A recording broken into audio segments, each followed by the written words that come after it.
Hi there, my name is Lindsay Weirich, also known as the Frugal Crafter, and this is an audio podcast for the Frugal Crafters blog. You can find video components as well as photographs to go along with this review over on my blog. And today we are talking about the Derwent Chromaflow colored pencils. They are a new offering from the Derwent company, and they're a little bit confusing because there's not a lot of information out there about these yet. I first heard about these pencils back in December, probably around Christmas time, when I saw somebody review them. And so I searched all over the internet for this type of information, and the only place I could find any info about these was on the Derwent India Instagram page. So I reached out to a contact I had at Derwent, and I asked them if these pencils were a legitimate product because I had just seen them pop up on Amazon. And they confirmed that they were a legitimate product and they were only releasing them to the United States and India at this time. So that really intrigued me. They offered to send me a set to review and I accepted.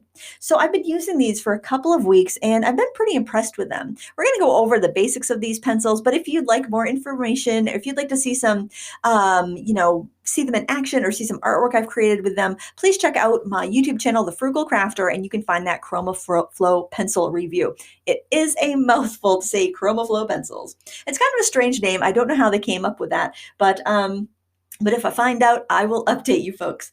So you can find these in a set of 12 or 24. You can't get them open stock and there's no light fast information about these. So it's kind of an at your own risk type of product. If you're using them in a coloring book, you're going to be fine. If you're going to use them in a sketchbook, you're going to be fine. But if you want to display these framed on the wall where it's going to get sunlight, you'll want to make sure you have them behind UV glass. And even so, you may be hesitant to sell your work created with these just because there's no light fastness information. And because there's no open stock availability of these pencils, if you use one up, then you won't be able to replace it with that line of pencils. I would suggest you find a similar color in the Derwent Color Soft range, as they appear to be the most similar, or you could bump up to the Light Fast range and get a truly light fast pencil. The Derwent Light Fast pencils are my favorite out of their catalog that I've tried, but their Color Softs really perform like the Chromaflow. The Chromaflow has a really nice range of colors. The only changes I would make to that range of colors is that I would prefer a brighter, more true red. They have strawberry and scarlet. Scarlet is the most bright true red that they have. But if they replace that with a cherry, or my favorite red by them is Derwent Red, it's a real crisp crimson color. If they replaced one of those reds with that, it would be wonderful. And also they have a couple of light blues that are a little bit samey, number 13 and number 14. I would prefer them to get rid of one of those and replace it with a true ultramarine blue, as I think that would be a lot more useful. Now, these colors do not layer fabulously. You can get, I would say, about 3 or 4 layers before the colors just kind of start to stir up and mix together. They're definitely more of a mixer than a blender. And by that, I mean you can layer color over color over color. And rather than building up gradual layers, what's going to happen is these colors are going to kind of stir together as if you were mixing paint with a palette knife. That's the closest thing I can reckon it to. And they actually feel a lot like the Derwent Light Fast pencils when you start using them in layers like that. Although I can get more layers with a Light Fast pencil because it's a little bit harder. So if you like to mix colors, that's a great pencil for you. And given the limited range of 24 colors, it is nice that you have that ability. Let's see, what else? They responded well to my electric eraser. So if you do need to clean up edges or you want to create highlights, your electric eraser will work well for that. And they respond well to odorless mineral spirits as well as an alcohol blending pen. So if you like to blend your pencils that way, those will work well, in addition to just layering and mixing and burnishing. I find the wax to be very soft. When I did ask some questions to Derwent, and this is the same information they actually have on the kind of questions section on their Amazon selling page. When I asked them kind of where they fall in the range or how they compare to other products, they said that they're a little bit firmer than the Color Soft, and they are softer than the Light Fast. But they said if you do need a Light Fast pencil, you really should go to the Derwent Light Fast, although they said the Light Fast ratings on these pencils would be similar to the other Derwent ranges, which I'm assuming they mean like the Color Soft and the Artist range, which have between 70 and 80% of the pencils being Light Fast. That said, I probably wouldn't trust a pencil that didn't have the published rating because Derwent is so good about publishing all the ratings for the other pencils. I might wait and see if they're going to publish those out before I would start investing in these pencils. Now, price-wise, they're not a very expensive pencil. On Amazon USA, they are selling for $30 for a set of 24 or $16.95 for a set of 12, I believe. And on Blick, which is a very popular big art supplier in the United States, they're selling for $30 for the 24 set, and I think they're like $14.99 for the 12 set.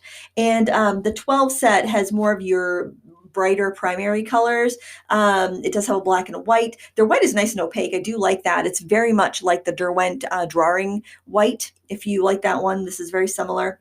They also, they just have a nice range. They have a nice bright yellow. They've got a bright orange. They've got the scarlet red, which is the better of the two reds. They've got a mid-tone peach, pinky peach color, not the salmon, not that lighter color, but that kind of pinky peach color. They've got an indigo, a bright purple, not the deep purple that's in the 24 set that I prefer. They've got kind of like a mid blue, and they've got kind of like a pine green and a May green, and then like a natural burnt umber brown, a black and a white for the 12 color set. So if you buy the 24 color set, you do get all of the colors, which is nice. And overall, I think they're pretty decent for the price. Honestly, I think that these are probably much cheaper in India, where they have just a much larger market, and they can, sell to many more artists over there. And I don't think there's a lot of colored pencil competition. And I assume that might be why they're trying to break in over in the Indian market with a lower cost option. Now, if we compare the Derwent Chromaflow pencils here that they just released with their most similar counterpart in the Derwent family, which would be the ColorSoft, they are only a little bit cheaper here in the United States. So I saw when I first got these in, I compared the price of the Chromaflow to the ColorSoft, and I believe the ColorSoft on Blick were only about $5 more for a set of 24. On Amazon, they're about $15 more for a set of 24, I do believe. But prices fluctuate all the time. So it's not that much cheaper, I think. And with the ColorSoft having the open stock option, I think I would recommend going with a ColorSoft if you're on the fence between the two, because you're just going to have that extra support of being able to buy the individual pencils as you run out. Or if you start with a small set and you decide you really like them, you can buy the other pencils that you want to go with the ones you already have. So that's something that pencil manufacturers should really consider if they're going to market their product as an artist's range product. If you can't buy the products open stock, then I would definitely consider it more of a student grade or a budget product myself. And there is some really stiff competition in the budget range of colored pencils right now. So I'm hoping that this is just testing the waters, and they're going to come out with at least open stock for these colors, if not a full range of 72 like they have in the past. Now, this is not uncommon for Derwent to launch a product like this.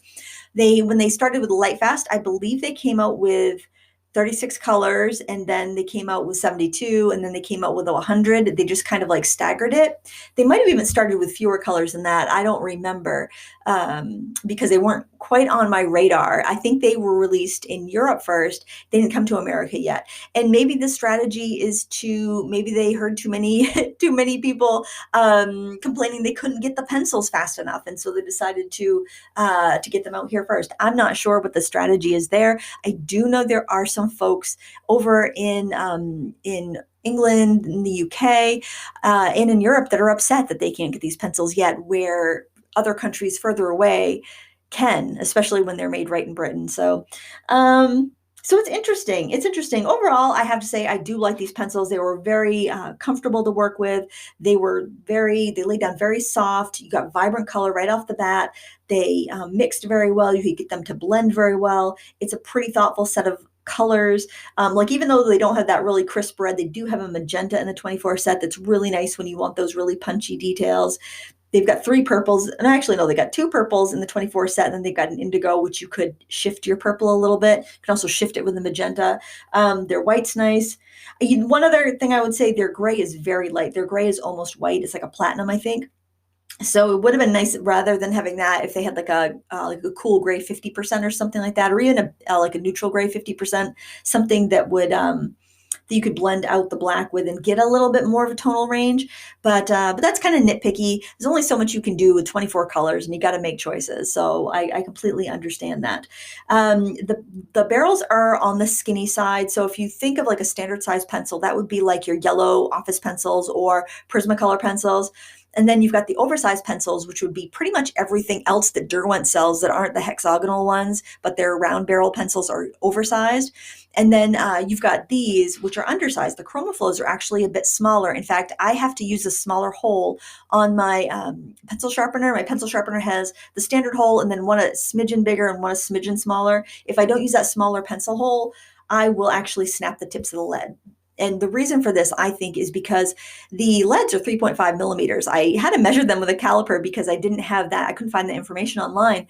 And the casings, so the casings are on the small side, so there's not a lot of wood casings protecting that soft core, and that leaves a lead a little vulnerable. So you do have to be careful when you sharpen that you either you have a sharp sharpener, you use a shallow point, or you're working in a sharpener, like an electric sharpener that's got a smaller hole, so it's not going to let you wobble the pencil barrel while it's sharpening, because that's going to snap that soft lead. So that is probably one of the downsides to that. And I think with the softness and the laydown, I think theoretically it'd be really good for someone with strength issues or arthritis, but if having that skinnier barrel is bothersome to those conditions, you may want to get pencil grips, or you may want to avoid this pencil and maybe opt for a color soft or something with a larger barrel. So you want to keep those factors in mind when you're considering whether or not to purchase these pencils. Now, like I said, if you want to get more information about these, like I said, I really enjoyed using them. The video would probably be the best resource. It's about a half an hour long, but it goes through a bunch of different tests I put these through. It shows you some artwork, and it just goes in a little more in depth to the nuances of these pencils. I use colored pencils quite a bit, and I do enjoy testing them out, and I've tried a lot of them, so it's nice to compare. Now, because of the smaller barrel, these kind of feel a bit like a budget pencil to me, like the ones that have been coming out on Amazon a lot lately. And there's been some stiff competition there. There's been some really beautiful budget pencil sets. And the big drawback to them is the no reliable light fastness information and no open stock colors. So I don't know in that realm how well these pencils would compete, having only 24 colors and having them quite a bit more expensive. I mean, a set of 24 here runs about what a set of 72 of the other budget brands, such as Magic Fly or Arteza or Pagos, Shuttle Art, Castle Art, all of those pencil companies out of China are running. So it's kind of a tough market right now if you want to break into the budget pencil market in the United States, especially at that price point for 24 pencils. But if they come out with more information and open stock availability that really push these back up into the artist's market, then I think they've got a good start here. And I certainly would really enjoy having more colors in this line, because I love a soft pencil and these were very easy to work with. And I had less breakage than I did with Prismacolor. So yeah, I enjoy them and I recommend them if you factor in all of those considerations to see if they're right for you. Well, I hope you enjoyed this podcast episode. This is really new for me, but I saw that I had this option on my blog, so I thought I would press that button and see what it did, just like how I learn anything that's involving tech. Thank you again for watching. I hope you enjoyed it, and leave a comment if you'd like to talk more about these pencils. Have a great day, guys. Until next time, happy crafting.